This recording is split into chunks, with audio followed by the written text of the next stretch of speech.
Saudara, saya lihat satu fenomena yang sedang terjadi di tengah-tengah kita. Fenomena apa Pak? Yaitu saling menghujat. Saling apa? Manusia ini suka menghujat. Menghujat pemimpin, ya, menghujat agama, menghujat ya, gereja, menghujat orang tua dan sebagainya. Saya punya teman di Surabaya itu pernah bilang begini, Pak, Bapak tahu nggak kenapa saya pilot? Tahu pilot? Bangkrut kan? Kenapa? Saya nggak tahu, saya bilang. Kenapa? Karena papa saya itu paijo dan mama saya painem. Gara-gara paijo dan painem saya pilot. Saya bilang jangan gitu dong. Masa you pilot karena orang tua? Ya, enggak kan? Nah, saudara-saudara, ayo kita hentikan kebiasaan ini. Kita berhenti menghujat, tapi saling memberkati. Katakan yes. Amin. Menghujat ini adalah perbuatan daging. Coba Galatia 5 ayat 19. Bunyinya apa? Galatia 5:19, multimedia boleh bantu? Galatia 5:19. Dikatakan Galatia 5:19. Ya, dikatakan begini, perbuatan daging telah nyata. Jadi udah nyata, bentuknya ya ini, menghujat. Baik lewat demo-demo, ya, lewat sosmed, menghujat, siapapun dihujat. Kadang-kadang salah sedikit, kebaikannya yang banyak itu dilupakan. Benar peribahasa mengatakan nila setitik, karena nila setitik apa? Rusak susu yang begitu banyak, sebelanga katanya. Nah, mestinya anak Tuhan jangan 19, anak Tuhan itu ayat 22, Galatia 5. Coba dibaca, Galatia 5:22. Tetapi buah roh ialah kasih, lanjut, sukacita, damai, sejahtera, terus sabaran, kemurahan, kebaikan, kesetiaan, lalu kelemah lembutan, penguasaan diri, tidak ada hukum yang jadi tidak ditentang, artinya diterima, ya, di-approve. Kalau bahasanya imigrasi, visa, di-approve. Kalau saudara punya buah roh, saudara akan diterima di semua negara, wilayah, hukum manapun. Ya, kerajaan manapun. Termasuk kerajaan surga. Kok gak dengar amin? Coba ulangi. Tidak ada hukum yang, jadi artinya diterima gitu loh. Buah roh adalah paspor kerajaan surga. Sekalipun saya pendeta, kalau saya gak punya buah roh, saya gak bisa masuk surga. Ya, lihat yang terakhir apa? Penguasaan diri. Itu kalau di mobil itu seperti rem, penguasaan diri. Ada yang mau? Saya beri mobil Mercy terbaru CLS yang melengkung begini. Ada yang mau? Tapi saya nggak pakai kasih rem mobilnya. Mau? Remnya saya ambil. Ada yang mau?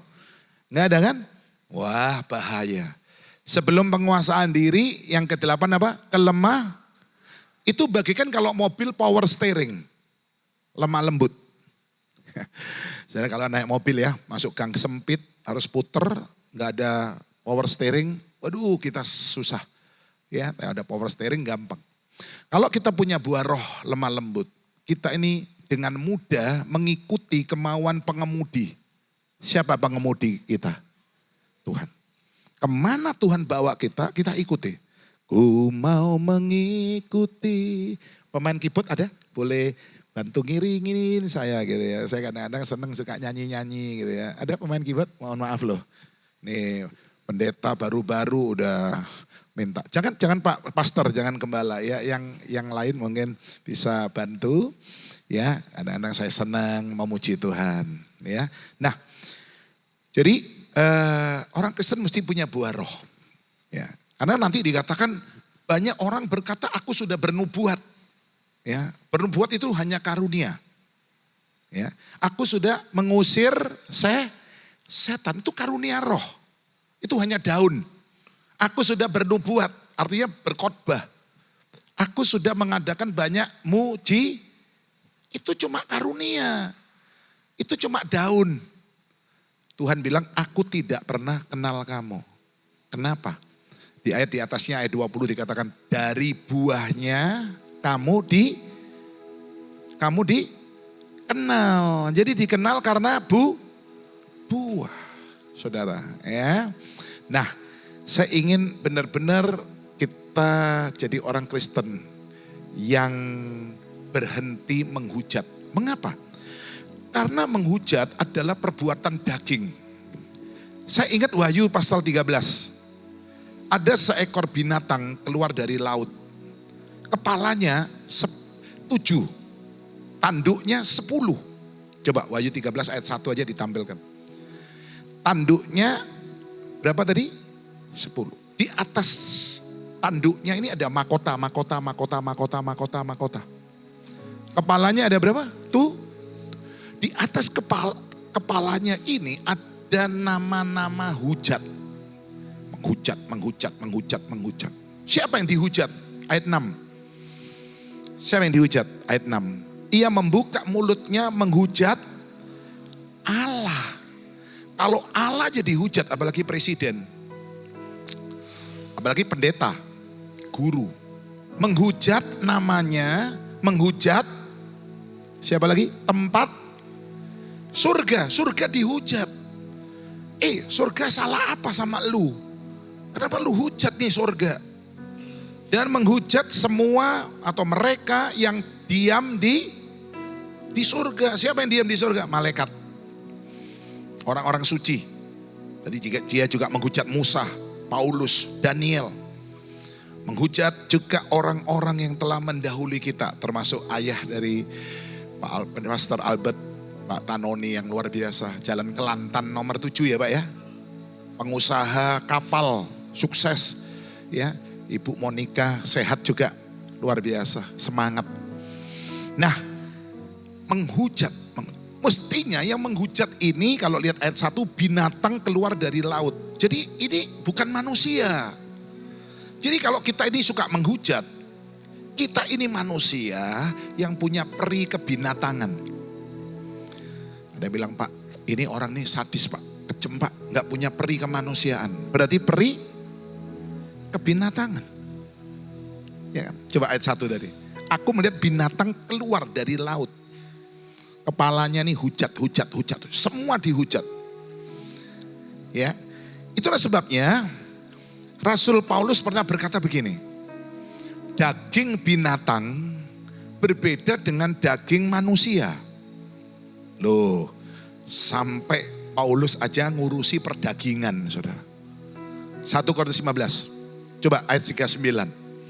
Bunyinya apa? 1 Korintus 15. Ya, karena mestinya menghujat itu bukan kita. Binatang yang menghujat. Manusia yang punya sifat binatang. 2, 3. Bukan semua daging sama. Daging manusia lain daripada daging binatang. Lanjut. Lain daripada daging burung. Burung berarti binatang di mana? Udara. Lain daripada binatang ikan. Daging ikan. Berarti binatang di yang satunya masih darat. Udara, laut, darat pasti. Ya. Jadi ayo kita stop ya. Suami gak usah ngujat istrinya.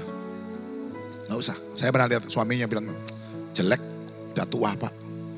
Loh, ngapain kamu hujat suami istrimu? Ya, Pak, ayo Pak coba. Setiap hari Anda puji istrinya. Ma, kamu cantik. I love you. Sarangeo. Kapan bapak-bapak terakhir muji istrinya? Kapan? Ya, ibu-ibu ayo jangan menghujat suaminya. Suami malas, gak berguna. Jangan Bu, ayo saling memberkati, saling memuji. Jangan hujat anakmu, jangan hujat orang tuamu, jangan. Orang Yahudi setiap Jumat malam mereka memberkati anak-anaknya. Yaitu bankir terkenal di dunia adalah orang Yahudi. Bill Gates orang Yahudi. Penemu-penemu ilmuwan banyak orang Yahudi. Penemu pesawat, penemu ini semua Yahudi. Karena setiap Jumat malam orang Yahudi memberkati anak-anaknya. Ya, saya berkati anak-anak saya 3 dipakai Tuhan. Jadi pendeta, 3 dokter, Michael dokter umum, Andrew dokter umum. Yang Timothy masih kuliah hampir selesai dokter gigi. Saya lihat tiga-tiga mulai kecil bakatnya dokter. Artinya mbadoke banter. Tahu ya, mbadoke banter, makannya itu kenceng saudara.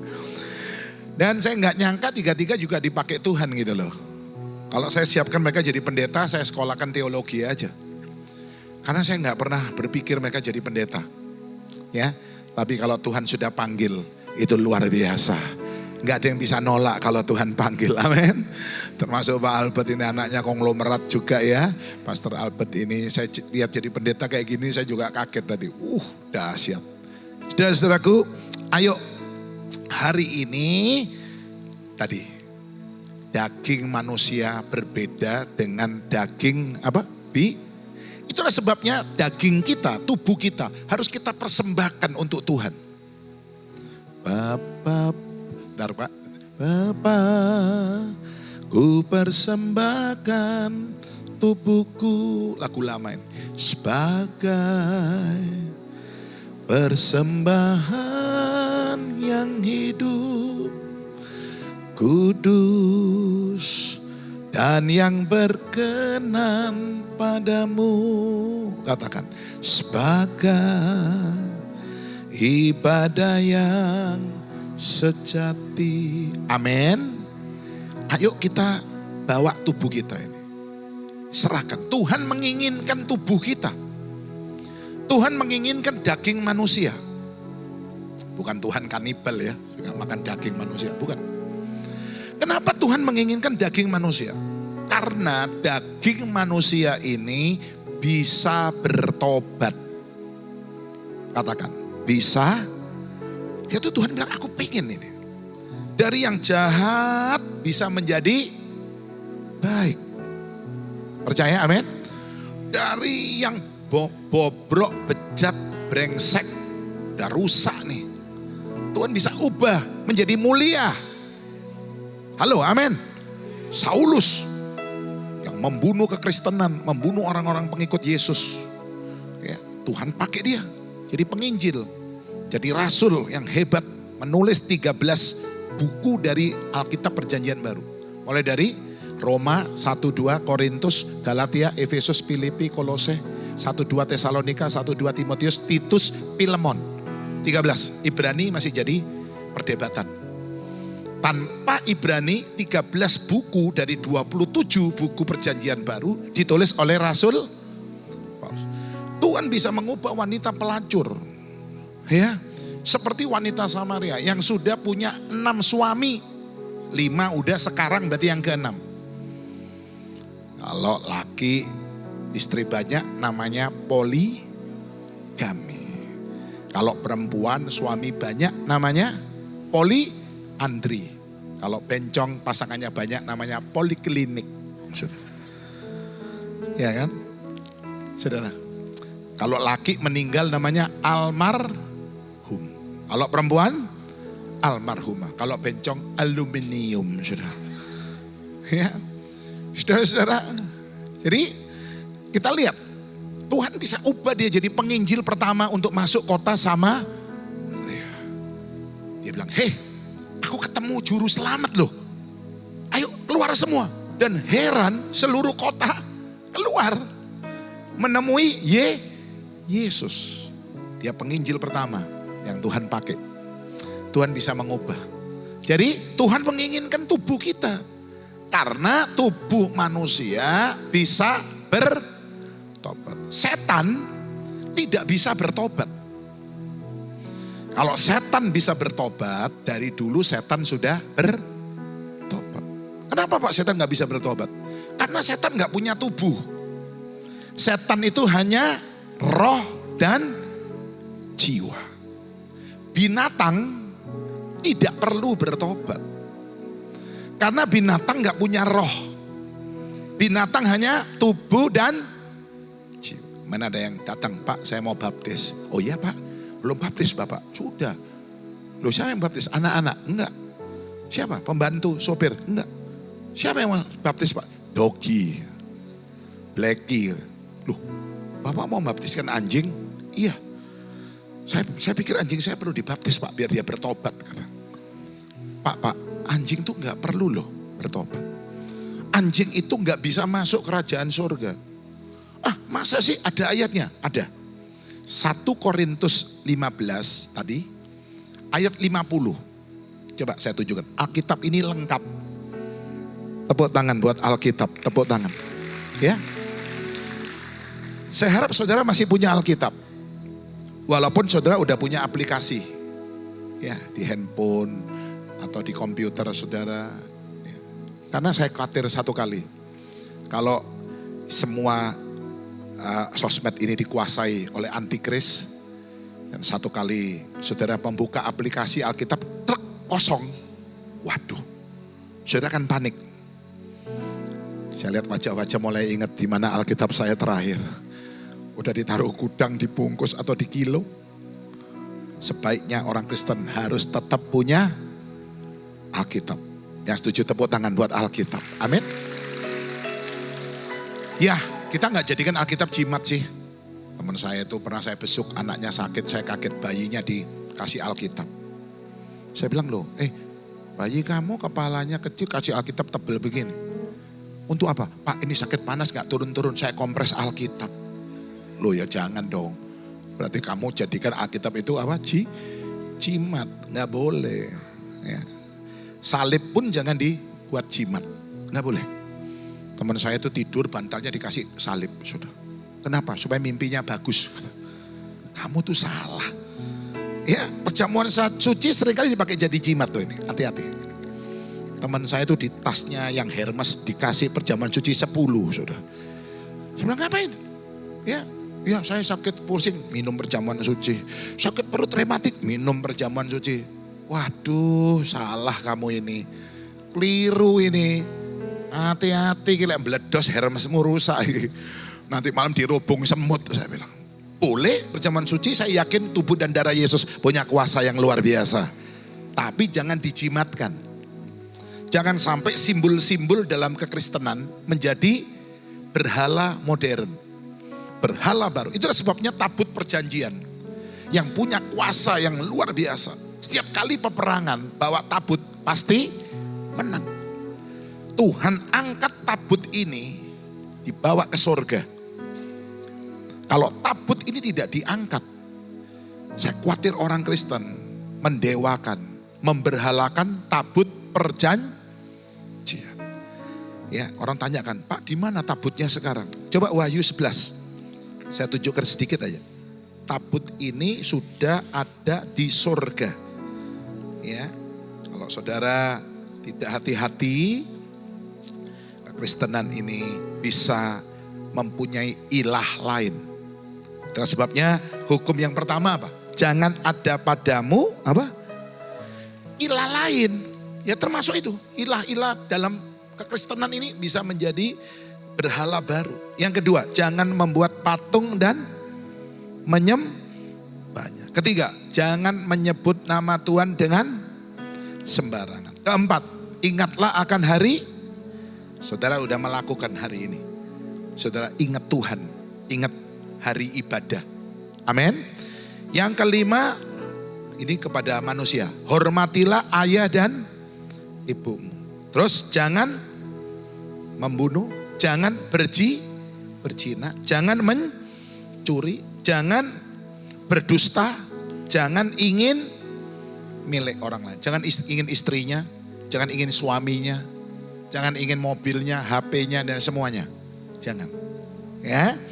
Coba lihat Wahyu 11 ayat 19. Ini tempatnya tabut perjanjian. Kalau tidak diangkat Tuhan, ini jadi berhala. Wahyu 11, 19. 2, 3. Maka terbukalah bait suci Allah yang di sorga. Dan kelihatanlah tabut perjanjiannya di dalam. Dan terjadilah kilat dan deru guru dan gempa bumi. Dan Tuhan angkat. Kalau enggak ini jadi berhala nanti. Urim tumim baju efod aja bisa jadi berhala di zaman Yeftah. Oke, saya nggak bahas itu. Ya, hari ini kita ada di bulan Oktober, 3 bulan terakhir. Saya mau katakan ini kesempatan. Semua bilang 3 bulan. Apa yang kita tabur 3 bulan ini akan kita tuai di tahun 2026. Sisa 3 bulan ini. Ayo tabur yang baik. Saya ingat bagaimana Obed Edom menyambut tabut perjanjian. 3 bulan dia diberkati luar biasa. Kok gak ada amin? Obed Edom. Waktu Daud marah gara-gara Usa memegang tabut dan mati. Daud gak mau tabut ini dibawa ke kotanya. Dititipkan di rumah Obed Edom orang Gad. Berarti ada keturunan Goliat. Filistin, Gad. Karena dia menyambut 3 bulan diberkati. Saya ingat bayi Musa. Ya, 3 bulan disembunyikan. Setelah hidup dalam ketakutan, dikejar-kejar, deg-degan. Saudaraku, tiba-tiba 3 bulan dia diangkat jadi anak putri Firaun. Jadi sultan yang mau bilang yes. Amin. Mungkin saudara hari-hari ini deg-degan. Saya nggak tahu kenapa. Ada 2 yang membuat deg-degan. 1, jatuh cinta. 2, jatuh tempo. 3 bulan setelah ini engkau jadi sultan.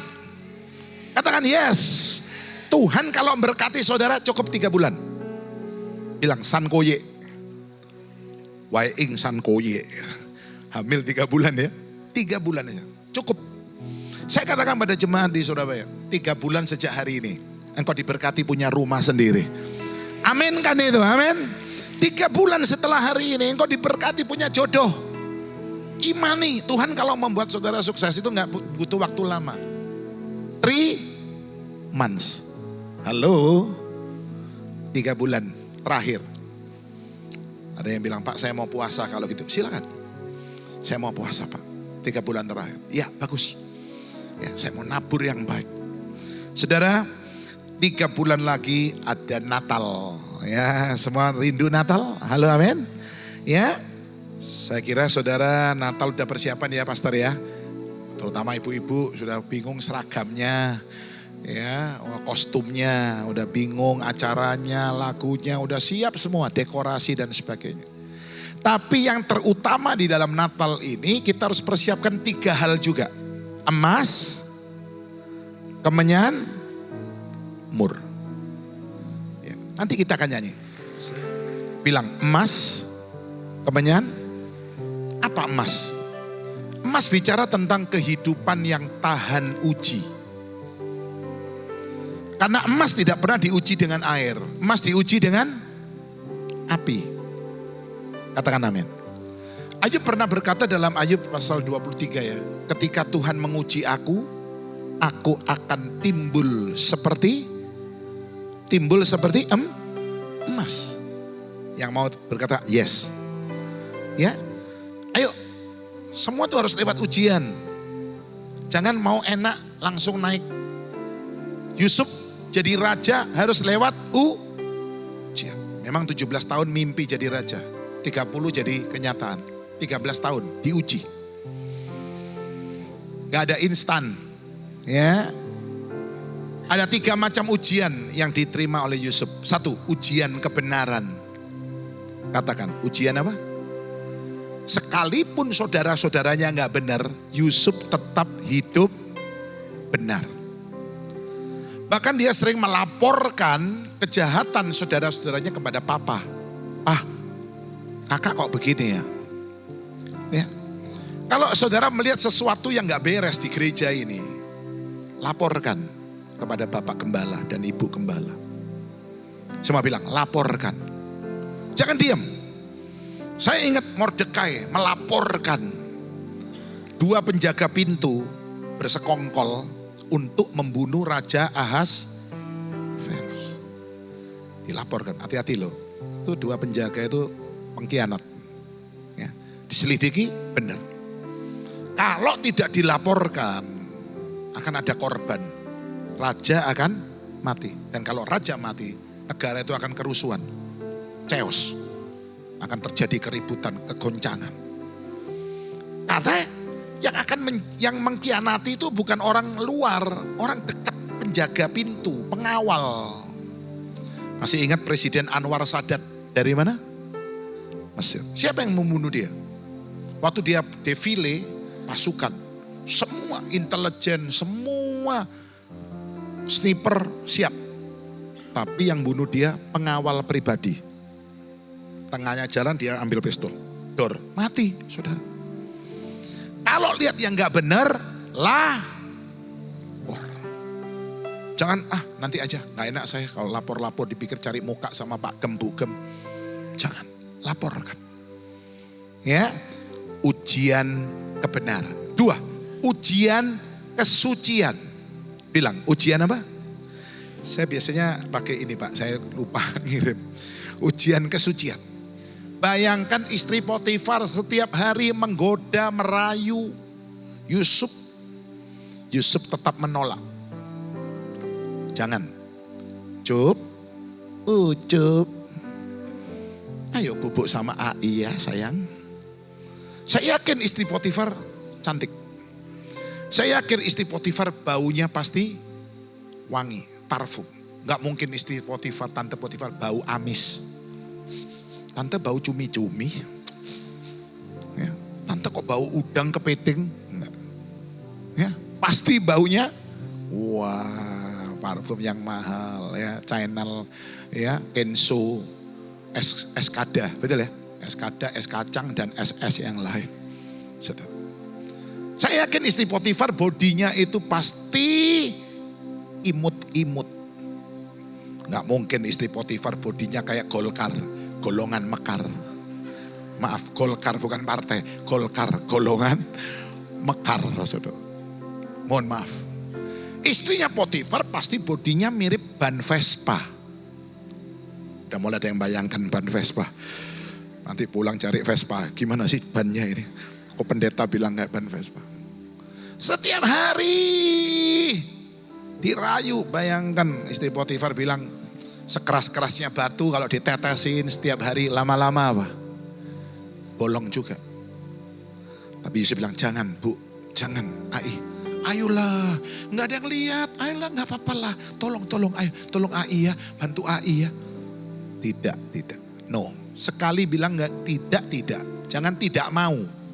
Kalau diajak bilang tidak. Jangan tidak mau, kalau tidak mau masih ada maunya. Seperti di rumah saya itu ya, saya lagi doa, di atas itu ada kucing jantan betina lagi pacaran kali. Saya dengar si kucingnya bilang gini, nggak mau. Wah, ini dia di atas genteng. Nggak mau. Masuk tong sampah. Biang. Sayup saya dengar mau. Tadi nggak mau, sekarang mau. Ketagihan malah keenakan. Kalau diajak berbuat dosa, bilang tidak. Amin. Saudara-saudara, mana yang lebih berat? Laki digoda perempuan atau perempuan digoda laki? Mana yang lebih gampang jatuh dalam dosa? Laki digoda perempuan atau perempuan digoda laki-laki? Laki-laki digoda perempuan tuh mana tahan, saudara? Ya kan? Mana yang lebih gampang jatuh dalam dosa? Majikan digoda sama pembantu atau pembantu digoda sama majikan? Mana yang lebih gampang jatuh dalam dosa? Kalau majikan digoda pembantu, dia bisa marah dan berkata, kamu macam-macam. Sudah, ini saya kasih pesangon, pulang bawa kopermu, pulang.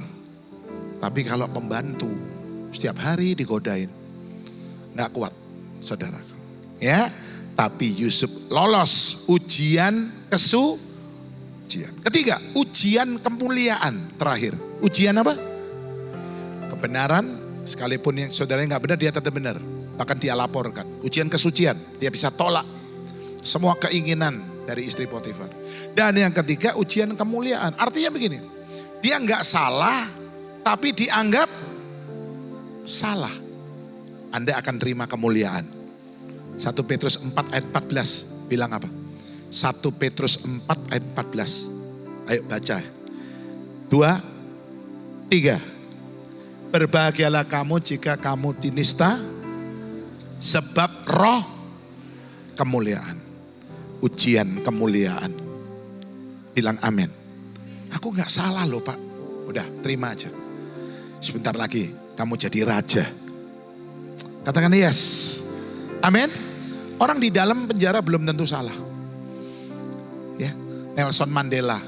Berapa tahun dia di penjara. Bahkan ada satu sipir yang kurang ajar. Seringkali menyiksa. Kepala taruh bawah, kakinya Nelson di atas. Maaf, sipir ini kencing.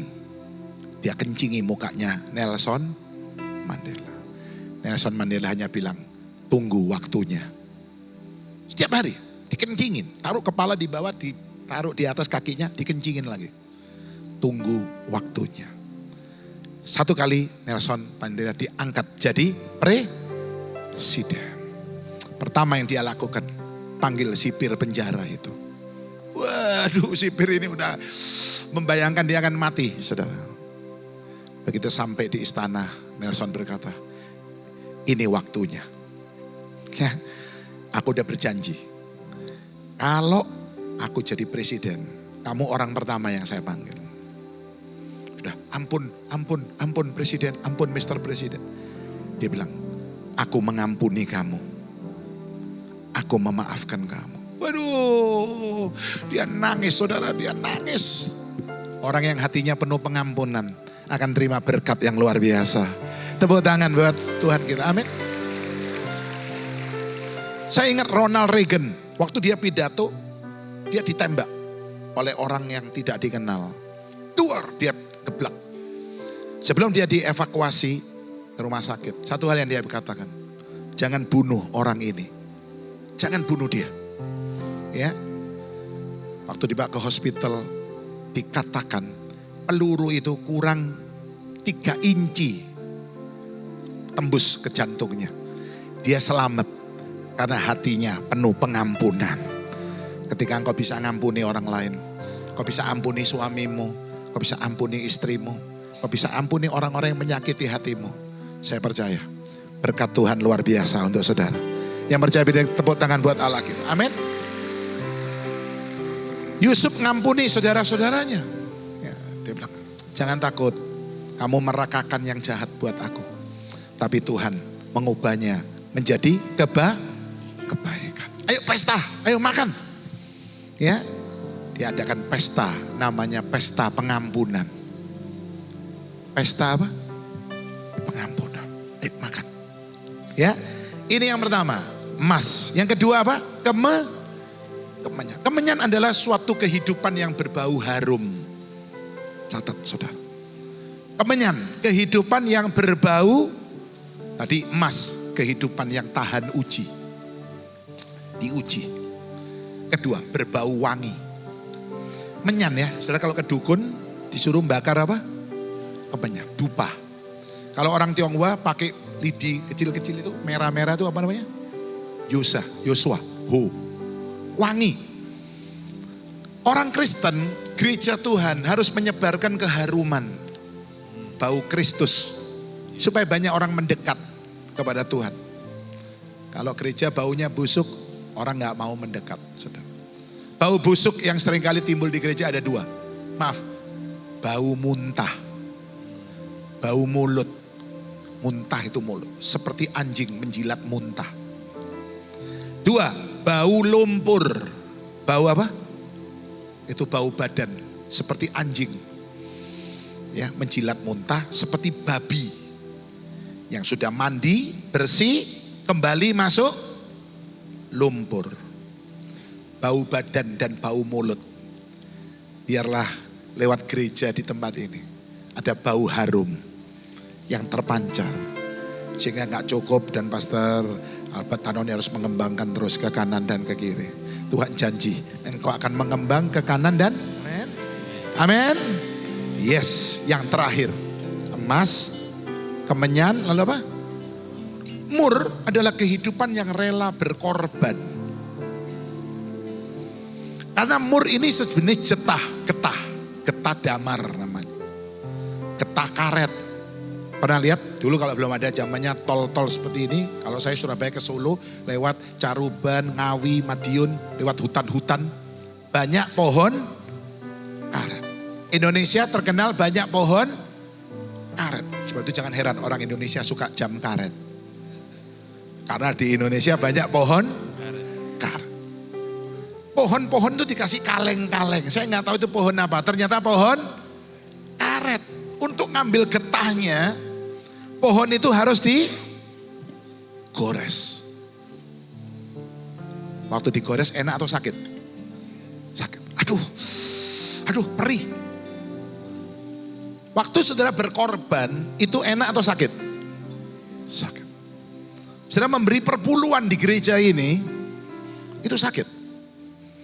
Aduh, saya cuma segini harus perpuluhan lagi. Lalu orang Kristen untuk menghindari perpuluhan, dia bilang tuh di YouTube bilang perpuluhan tuh gak penting. Perpuluhan tuh perjanjian lama. Saya bilang kamu nih jadi Kristen seenaknya sendiri loh. Kalau pas gak cocok kamu bilang perjanjian lama. Padahal dia sukanya Mazmur 23. Tuhan adalah Saya mau tanya itu perjanjian lama atau perjanjian baru? Lama kan? Kamu suka kan? Iya suka Mazmur 23. Tapi Maleakhi 3 saya gak suka. Itu perjanjian lama.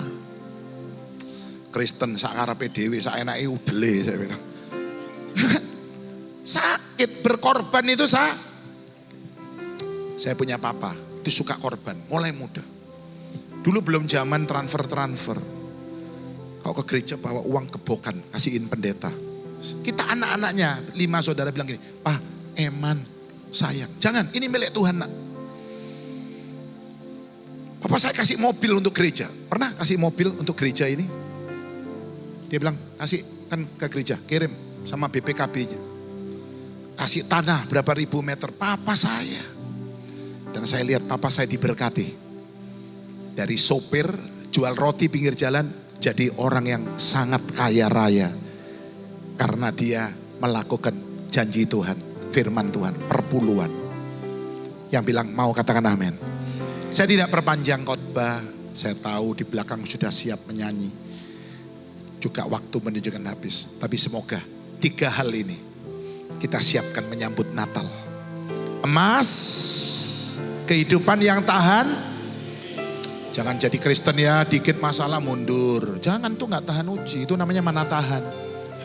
Sakit hati dikit pindah, jangan, harus tahan uji. Dikembleng, harus punya mental baja. Amin. Jangan ada masalah bunuh diri, itu gak tahan uji. Itu ada terjadi di Jakarta kok. Mama sama anak cewek cantik lagi makan. Lalu anaknya bilang, "Mami, aku ke toilet ya mami ya." "Oh iya ya." Sudah tahu gak? Gak balik-balik tuh anaknya. Maminya nungguin. Di bawah, lantai bawah, heboh. Ada anak cewek cantik terjun dari atas. Maminya bilang, "Noni, tadi ada di sini ngobrol sama aku. Kenapa dia jatuh ke dirinya?" Ya, Kate Spade. Siapa yang nggak tahu ibu-ibu kalau ke Takashimaya Singapura masuk Takashimaya belok kanan tuh Kate Spade. Tasnya, sepatunya bagus. Ditemukan gantung diri di istananya. Dia punya jet pribadi, dia punya rumah, mansion, istana, sultan. Hidupnya nggak tahan uji. Semoga jemaat di sini Pak nggak ada yang bunuh diri. Diumumkan aja Pak Albert, Pak Gembala. Kalau Anda bunuh diri, saya nggak mau datang ngubur Anda. Saya udah sering ngomong gitu, jadi jemaat ada bilang, untung Pak Sam sering ngomong gitu. Jadi kalau mau bunuh diri saya ingat Pak Gembala nggak mau datang. Lah iya saya mau datang ngapain? Saya mau khotbah apa kalau you bunuh diri? Saya nggak bisa khotbah. 2, kemenyan. Hidup yang berbau harum. Ayo, jangan bau mulut, bau muntah. Jangan bau badan, bau lumpur, anjing dan babi. Cocok untuk peribahasa ini. Dan yang ketiga, apa? Mur. Hidup yang rela